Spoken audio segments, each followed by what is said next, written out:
Prezados irmãos e prezadas irmãs, estamos diante de mais de um estudo da Escola Bíblica Dominical da Igreja Evangélica Congregacional do Largo do Tanque.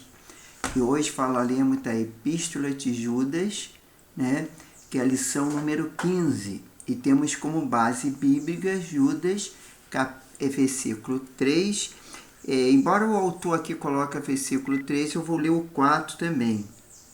Amados, enquanto eu empregava toda a diligência para vos escrever acerca da salvação, que nos é comum, senti a necessidade de vos escrever, exortando-vos a batalhar pela fé que uma vez por todas foi entregue aos santos, pois certos homens se introduziram com dissimulação, as quais desde há muito estava destinado para este juízo, homens ímpios, que converte em dissolução a graça do nosso Deus e nega o nosso único soberano e Senhor, Jesus Cristo. Bom, vamos orar para dar início mais esse estudo da Escola Bíblica Dominical. Senhor, meu Deus e meu Pai, muito obrigado por mais essa oportunidade. Obrigado por cada vida que vai assistir, Senhor, a aula dessa Escola Bíblica Dominical, que Tu possa estar abençoando, Senhor, que Seu Espírito Santo possa estar dando compreensão, discernimento, sabedoria ao estudar e ler a Tua Palavra, Senhor. Que nós não sejamos enganados, Pai, por fábulas, por sã doutrinas, mas que possamos, Senhor, cada dia mais crescermos na graça e no conhecimento da Tua Palavra, e assim sermos edificados, Pai. Perdoa os nossos pecados, assim como nós perdoamos nossos devedores. Seja conosco e nos abençoe. É que eu te peço e te agradeço, em nome do Senhor Jesus. Bom, irmãos, vamos dar início aqui à lição, no qual o autor, aqui no primeiro parágrafo, ele já coloca: a Epístola de Judas é um grito de advertência contra a apostasia vigente na época. Judas aponta também para a necessidade urgente da perseverança na fé. Embora seja uma epístola curta, ela traz pertinentes discussões sobre os perigos dos dias maus, estimula o altruísmo entre os irmãos. Quer dizer, ele diz uma advertência na época para a igreja, vigente na época. Mas isso também é para nós hoje, E nós temos uma visão panorâmica aí no item 1, no qual que é aquelas informações que sempre o autor coloca, que é as informações básicas, que é o grupo, da Epístolas Gerais. O autor é Judas, a data mais ou menos 70, 80 depois de Cristo. Abrindo um parênteses aí, a gente vê que Judas vem depois de 1º, 2º e 3º João, mas na verdade ela foi escrita, antes da Epístola de João. Por quê? Porque a Epístola de João, todas três, foram escritas mais aproximadamente entre 85 e 95 depois de Cristo. Já a Epístola de Judas, ela foi escrita na época de 70 a 80 depois de Cristo. Isso quer dizer anterior, no caso, à Epístola de João. Mas acontece que, por ordem, que isso não importa tanto para nós, o importante é que a palavra de Deus, foi inspirada pelo Espírito Santo. Então, mas ali não tem uma sequência correta pela data que foi escrita, E o local é desconhecido, Temos o alvo, que é os crentes ameaçados para as heresias. O versículo-chave é que nós já lemos, é o Judas 3. E a expressão-chave é combate os falsos mestres, Ele colocou como esboço a presença dos falsos mestres, que ele fala aí no versículo 1 ao 4, já que essa epístola de Judas só tem um capítulo. Tem a identidade dos falsos mestres, que é em Judas 5,16, e intolerância aos falsos mestres, que é de 17 ao 23.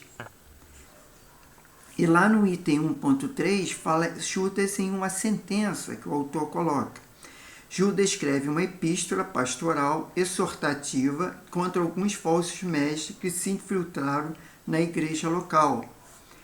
E temos como número 2 aí o contexto. E 2.1 vem a data e o destinatário. A data, como já se foi falado, né, que é 70 ou 80 depois de Cristo, e os destinatários da epístola de Judas são desconhecidos. O discurso não aponta nenhum destinatário. É possível que Judas tivesse em mente uma região que obrigava algumas igrejas atacadas pelos falsos mestres. A gente aqui vê que o alvo era os crentes ameaçados pela heresia, né? Aí depois ele coloca aqui o autor que não tinha nenhum destinatário. Mas isso quer dizer, não tinha alguma pessoa, né?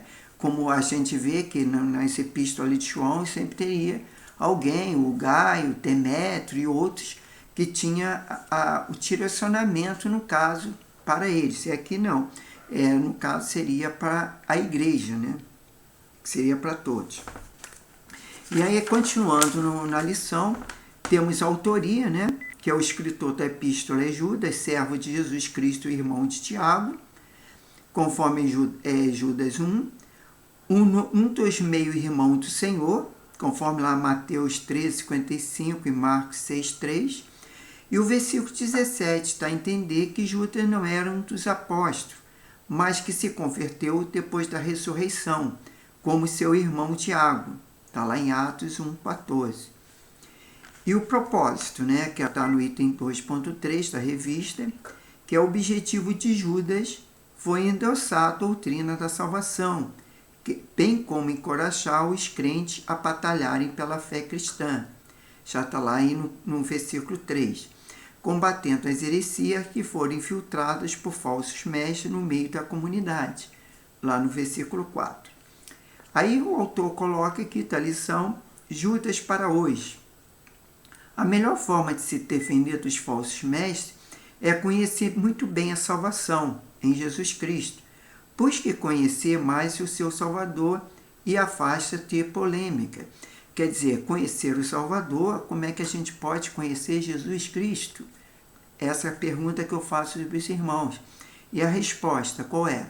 É lendo a Bíblia, lendo o Novo Testamento, porque vai falar de toda a doutrina ali que Jesus ensinou aos apóstolos, né? Aquela época lá em Israel, né? Na Judéia, em Samaria e tal, mas também nós hoje que lemos a Bíblia, que é a palavra de Deus.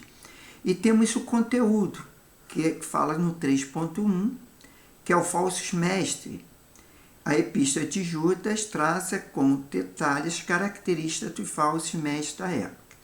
Bom, aqui a gente vai ver as ações, né? Mas antes de entrar nas ações, eu quero levar os irmãos a ver o que vem acontecendo nas nossas igrejas atuais, né? A gente às vezes encontra assim, falsos mestres, né? Mas como é que a gente pode identificar se é um falso mestre ou não? Até mesmo eu, como professor, eu estou aqui como mestre. Como é que o irmão ou a irmã vai identificar que eu sou um falso ou um verdadeiro mestre, né? Basta ter a palavra de Deus, estudar a palavra de Deus, ler, né? E meditar. Porque quando eu falo alguma coisa que está fora da palavra de Deus, eu sou considerado como um falso mestre. Mas se eu falar dentro da Bíblia, dentro da palavra de Deus, eu vou ser considerado como um verdadeiro mestre. Então é assim que nós podemos ver quem, na verdade, é o falso mestre e o verdadeiro mestre. Aí a gente vê aqui em Mateus, em 5,19, que diz o seguinte, que é as palavras de Jesus. O que ele diz? Qualquer que violar um desses mais pequeninos mandamentos e assim ensinar os homens, será chamado o menor no reino dos céus. E aquele, porém, que os cumprir, ensinar, será chamado crente no reino dos céus. Então, eu procuro ler a palavra de Deus e me aprofundar para quando eu puder ensinar ou tiver essa oportunidade, eu falar dentro da palavra de Deus, aquilo que Jesus está dizendo. Porque ele mesmo diz que aquele que ensina ao homem que fora da palavra de Deus, ele será menor no reino dos céus.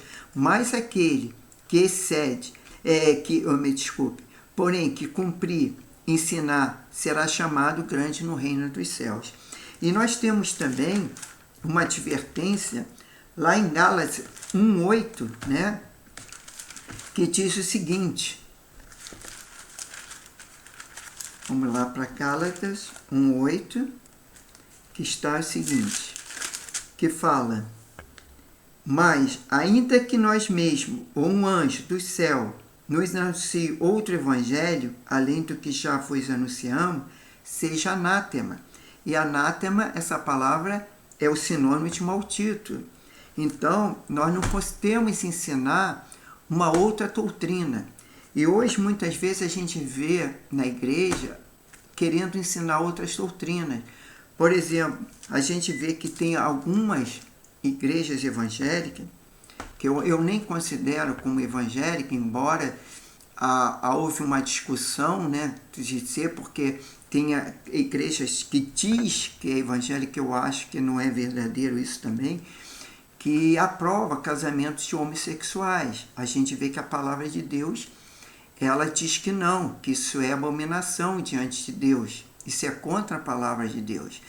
E a gente vê que, por exemplo, se tem algum falso mestre na igreja que é a favor do aborto, nós vemos que ele não está dentro da palavra de Deus, porque a palavra de Deus condena o aborto. A gente vê lá em Salmo 139 o que Davi fala na questão do nascituro, né? Desde a concepção é considerado uma vida, então ninguém pode tirar a vida. Então a gente vê que isso é contrário à palavra de Deus. Então a gente vê que, é claro que no mundo eles pregam isso, tem essa doutrina, tem essas ideologias, mas a gente não está no mundo, a gente está na igreja. Mas mesmo assim, às vezes aparecem falsos mestres querendo inculcar isso na cabeça de alguns crentes, né? Homens e mulheres salvos por Jesus, que às vezes estão ali engatinhando, né? Novo na fé, e elas acabam absorvendo essas doutrinas falsas, essas coisas. Eu podia citar muito outras coisas, né, em questão que ensino, né, de coisas que não edificam na igreja, mas os irmãos sabem, né, as coisas que provêm de Deus. Por isso a necessidade de nós sempre estar lendo a palavra de Deus. E tudo aquilo que foi ensinado também, a gente sempre está consultando, né, a palavra de Deus para sabermos se aquilo é verdadeiro ou não. O apóstolo Paulo também, lá em 2 Timóteo, né, ele fala o seguinte, 2 Timóteo 1:5, capítulo 4, versículo 1 a 5, que diz o seguinte, que prega a palavra: conjure-se, pois, diante de Deus e de Cristo Jesus, que há de julgar os vivos e os mortos na sua vinda no seu reino. Prega a palavra, insta a tempo e fora do tempo. Admoesta, repreende, exorta com toda a longanimidade e ensino. Porque virá tempo em que não suportarão a sã doutrina, mas tendo coceira nos ouvidos, cercar-lhe-ão os mestre, segundo as suas próprias cobiças, e se recusarão a tal ouvido a verdade, faltando as fábulas. Tu, porém, ser sóbrio, em tudo sofre as aflições, faz a obra de um evangelista e cumpre bem o seu ministério. Quer dizer, nós, embora não é só o professor que ensina, nós também podemos ensinar ao nosso parente, ao nosso vizinho, Enquanto nós estamos falando da palavra de Deus, ensinando, assim como eu estou falando aqui, qualquer um de vocês que estão assistindo esse vídeo, vocês também podem ser usados por Deus para falar. Mas isso é necessário que a gente sempre esteja ali em comunhão com Deus, orando, pedindo discernimento e sabedoria a Deus e também lendo a palavra, para que possamos falar dentro do propósito da doutrina de Deus. Então, continuando aqui na revista, aí tem as ações. Introduziram dissimulações na igreja, transformaram em libertinagem a graça de Deus, negavam a divindade de Cristo, né?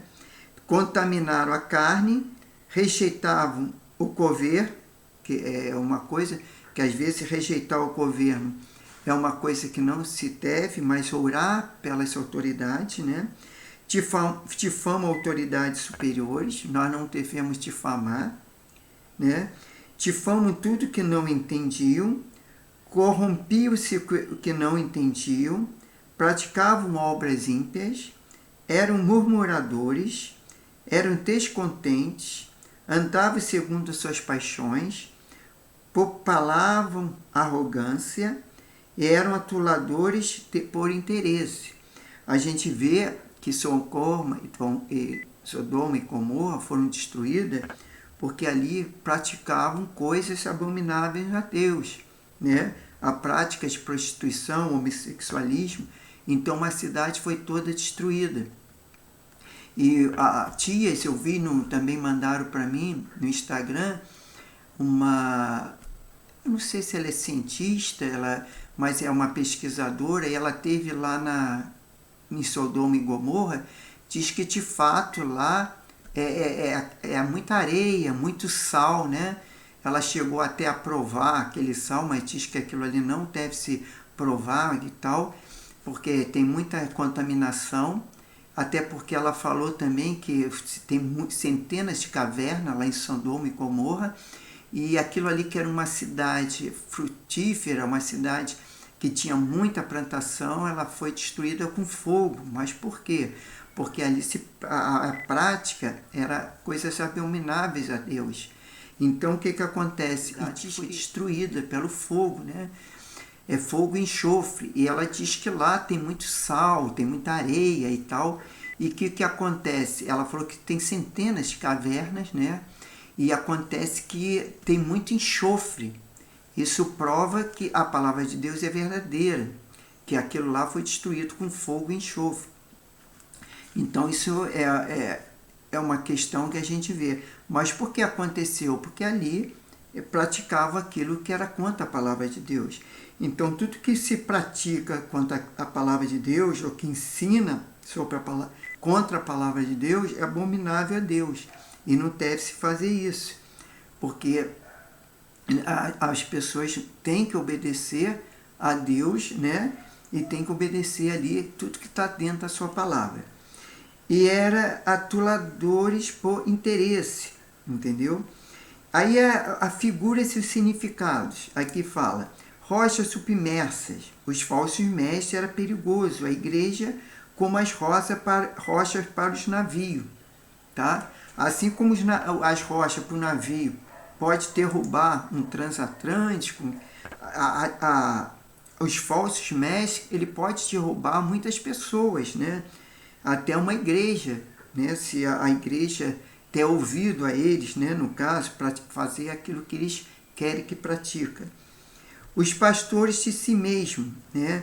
Os falsos mestres se identificam como pastores, mas só havia preocupação com as próprias vidas. Nuvens sem água. Os falsos mestres oferecem ajuda, mas não tinham vida cristã para auxiliar a igreja, assim como a nuvem que nos lança chuva para regrar a terra. E a árvore sem fruto. Ele está fazendo aqui uma comparação, né? uma figura com significado. Os falsos mestres pareciam frutíferos, mas não havia fruto na vida deles. Quer dizer, então a gente vê que se o crente ele não produz fruto, ele tem que ser restaurado, né? Porque todo crente tem que produzir fruto. Ondas právias. os falsos mestres espalham o erro por todos os lugares como ondas ferozes. Estrelas errantes. Os falsos mestres não eram confiáveis como líderes espirituais. Aí já no item 3.2, o uso antigo do Testamento e argumento de Judas. Judas lança a mão do Antigo Testamento para simplificar pecados recorrentes à sua época e corrigi-los. Exemplo do Antigo Testamento. Povo liberto do Egito. Qual foi o pecado do povo? A incredulidade. Embora eles viram o poder de Deus abrindo o mar, entendeu? Viu o pão e o maná, né, descendo do céu. Deus deu tudo para eles, mas qual foi o resultado disso? A destruição de muitos. Muitos não chegaram à terra prometida, morreram no deserto. E o outro exemplo do Antigo Testamento, o anjo caído. Qual foi o pecado? A rebeldia. E qual o resultado? A condenação. Né? Isso aí a gente vê que é o diabo e os demônios, né? que foram rebeldes e tiveram a condenação. Sodoma e Gomorra. A prostituição, que foi o pecado. E o resultado? A condenação, a destruição da cidade. Balaão. Qual foi o pecado? A ganância, né? E qual foi o resultado? Também a condenação. Coré. Qual foi o pecado? A insubordinação. E qual foi o resultado? A condenação. Então, a gente vê aí que de 6 itens, tá? Praticamente 4, o resultado é a condenação, decorrência do pecado, né? E temos no item 3.3, que fala das lições para a batalha pela fé. A fé em Cristo foi entregue aos santos, uma vez por todas, para batalharem contra os falsos mestres em todas as épocas. Está lá no versículo 3 de Judas. Aí tem a presença dos falsos mestres é inevitável entre os santos. Está no versículo 17 e 18. Né? Porque muitas vezes, o que acontece? Há uma conversão na igreja de algumas pessoas, né, vamos dizer assim, e essa pessoa, quando se converte, ela está imatura ainda, né, na palavra. Ela está, como se diz, tomando leite ainda, não está comendo o alimento sólido. Então, acontece que muitas vezes ela ouve algumas coisas lá fora, e ela, no mundo, né, e ela acaba ficando naquela dúvida, e às vezes passa algumas coisas erradas para a igreja. Mas como é que a gente tem que tratar essas pessoas? É com amor, entendeu? Explicando a ela, dentro da palavra de Deus, aquilo que é correto e que não é correto, aquilo que está na palavra e que não está, entendeu? Sempre procurando orientá-la, porque todos nós passamos por isso. Ninguém entra, se converte e chega lá na igreja é santo, entendeu? Nem sabe de tudo, né? A gente muitas vezes, no começo, quando a gente vai ler a Bíblia, como aconteceu comigo, muitas coisas eu não entendia, então eu pedi a Deus, e depois de ler várias vezes, eu passei algumas coisas a entender, e a vida nos ensina isso, né? Com o tempo a gente vai vendo, até porque a gente ouve as pregações, ouve as palestras, né? Tem a oportunidade de fazer um instituto bíblico, fazer um curso, né? Então a gente vai se aprimorando dentro da palavra. E com isso a gente vai nos alimentando da palavra e vai nos fortalecendo, entendeu? Com a palavra. E os santos são edificados na fé santíssima para permanecerem firmes em Cristo.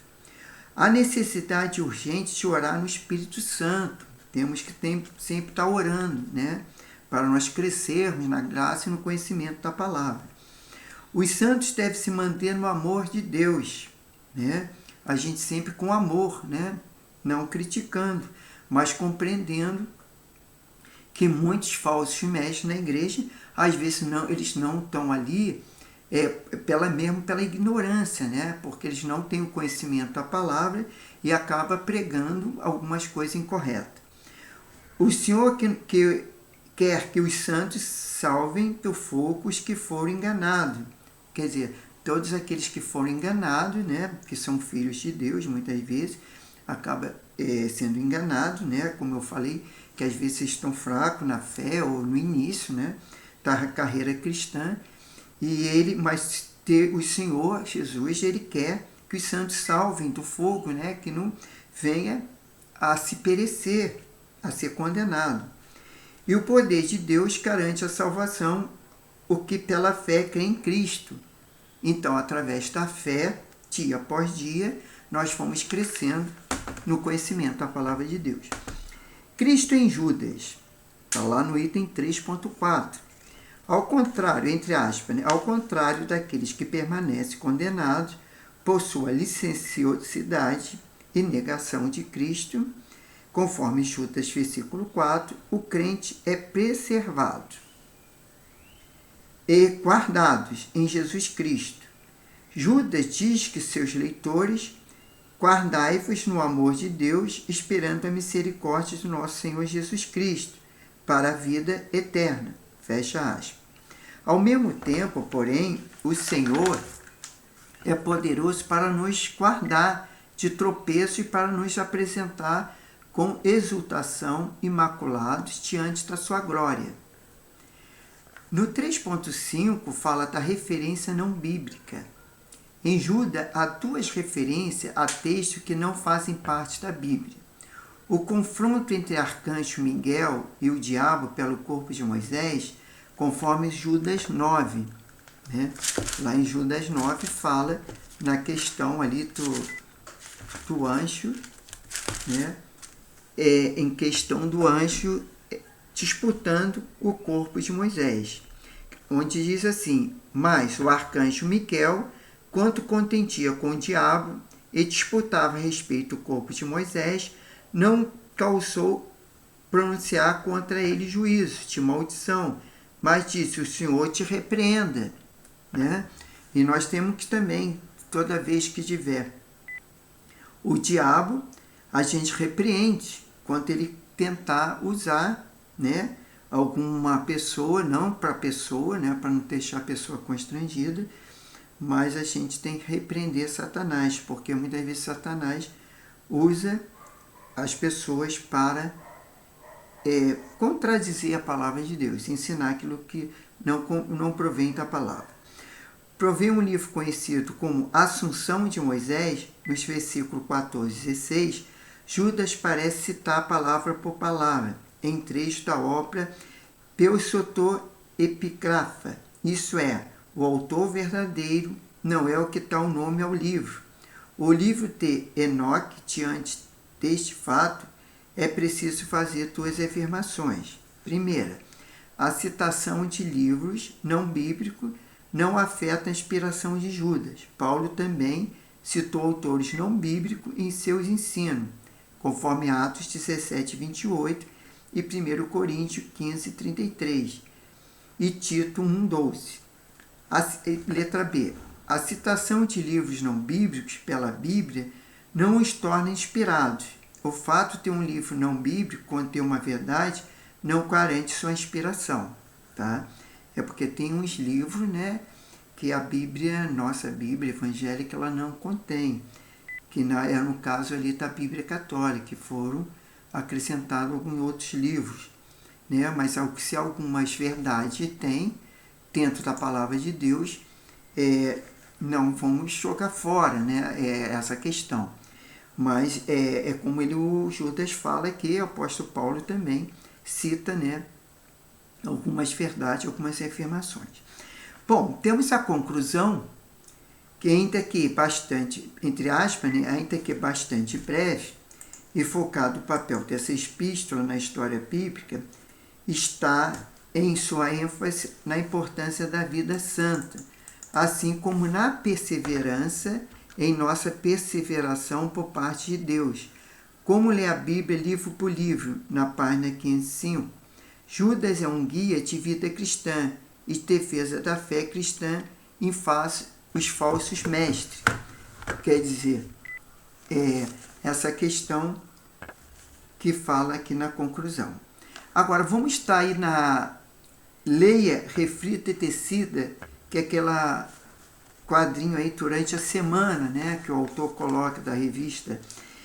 Segunda-feira, né, são várias perguntas, então eu tenho 2 afirmações, mas vamos lá. Segunda-feira, no versículo 3, né, ele é dever cristão pelejar pela sã doutrina. Você tem batalhado diligente pela fé em Cristo?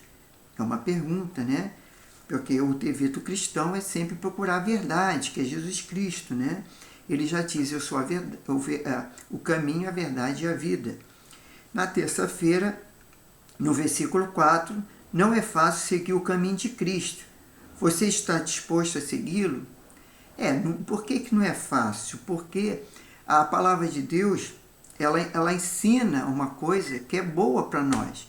Mas o mundo, ele está em contramão. O mundo ensina muitas coisas contra a palavra de Deus. E a gente passa, muitas vezes, ouvindo essas coisas no mundo. Mentiras. A gente ouve essas coisas, às vezes tenta até convencer certas coisas, né, que não provém de Deus, que o mundo tenta convencer os cristãos, né? Algumas coisas que não provém de Deus, né? Então é uma luta, é uma batalha, não é fácil, mas nós temos que segui-los a Cristo. Na quarta-feira é o 5:7, o versículo, e os pecadores não procuram o perdão de Deus, estão condenados. Você já é salvo, né? Ele diz, os pecadores que não procuram o perdão de Deus estão condenados.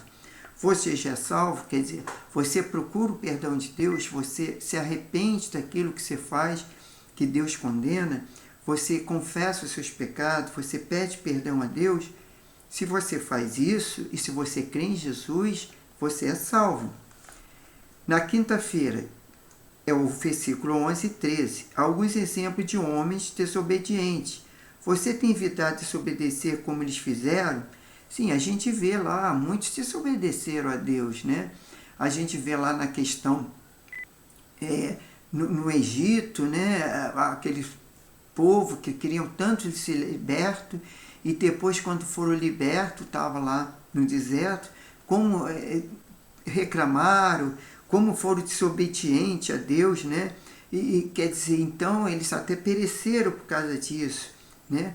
A gente não tem que fazer como eles. Então, e outros, né? A gente vê que Saul desobedeceu a Deus também. O próprio Davi, né? Que fez também coisas que não devia, mas depois se arrependeu, entendeu? E a gente vê muitas coisas porque o homem é falho e pecador. Então, o pecado está sempre diante de nós. Mas cabe a nós dominarmos, né? Cabe a nós. E se nós pecarmos, Deus é fiel e justo para nos perdoar, a partir que nós nos confessamos nossos pecados e nos arrependemos. E na sexta-feira, a memória é uma valorosa para se defender das heresias. Memorize esse versículo, porque muitas coisas vêm, né? Às vezes defendendo algumas coisas, e a gente precisa estar atento da palavra de Deus, memorizando, para na hora que falarem aquelas falsas doutrinas, a gente, pela própria palavra, a gente combater isso na nossa mente. Porque tem coisas que ficam colocando na nossa mente que a gente acha que aquilo daqui a pouco é certo, que não é. É coisa contra a palavra de Deus. E temos que, Deus quer que proximidade conosco e que nos distanciemos dos falsos mestres. Você tem feito isso? Quer dizer, como é que a gente vai estar na proximidade de Deus? Orando, jejuando, na questão, lendo a palavra de Deus, participando das programações da igreja, indo aos cultos, cantando louvores, assistindo vídeos que falam sobre a palavra, canções, louvores a Deus. Isso vai nos aproximar de Deus. E como isso aí, aproximando de Deus, nós vamos nos afastar das más doutrinas, das falsas doutrinas, dos falsos mestres. Por isso que nós temos que estar no nosso tempo, lugar a Deus, a palavra de Deus, as coisas de Deus. Claro que nós temos nossas atividades seculares, o nosso trabalho, o nosso estudo e tudo mais. Mas a cada momento, se a gente puder estar sempre em comunhão com Deus, participando, né, ali de toda a programação, nós vamos crescer e evitar de ouvir esses falsos mestres, essas falsas doutrinas. E para encerrar no domingo, né, que é do versículo 24 e 25, Deus é o único que pode nos proteger dos falsos mestres. Aproxime-se dele. Sim, ele é o único. Porque é ele que não vai estar nos discernimento, sabedoria, é o Espírito Santo que não vai estar nos compreensão.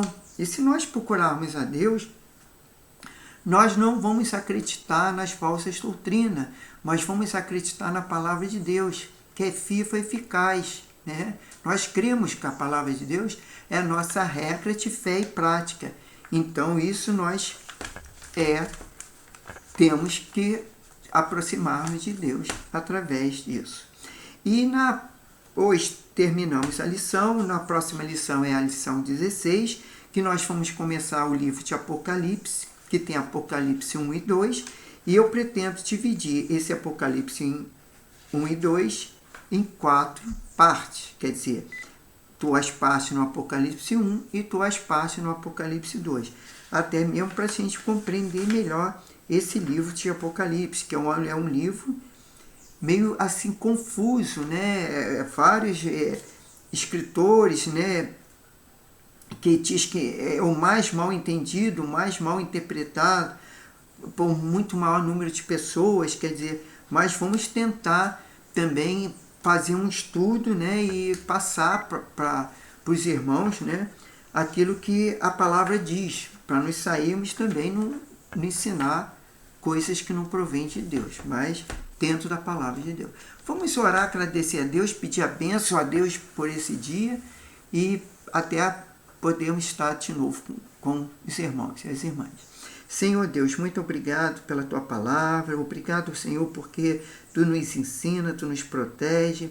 Eu creio que tua igreja, ela pode ser forte a partir, Senhor, que ela te busque, que ela ore, Senhor. Por isso que o teu Espírito Santo faça-nos entender, sempre estarmos lendo a tua palavra, temos estar fome e sede da palavra, sempre, Senhor, estarmos te buscando, a orientação do seu Santo Espírito, a compreensão, para nós crescermos na graça, no conhecimento da tua palavra, para nós não cairmos na cilada do inimigo, para nós não darmos ouvido aos falsos mestres, as falsas doutrinas, Pai, mas que o Senhor possa nos abençoar, Senhor, a cada ouvinte, a cada pessoa, Senhor, que vai estar ouvindo essas palavras, Senhor, que o Senhor possa estar abençoando e ter um domingo de bênção, de paz, e que a cada igreja que nós tivermos ali, podemos, Senhor, sermos orientados, Senhor, pela Tua palavra, abençoe os pregadores, aqueles que vão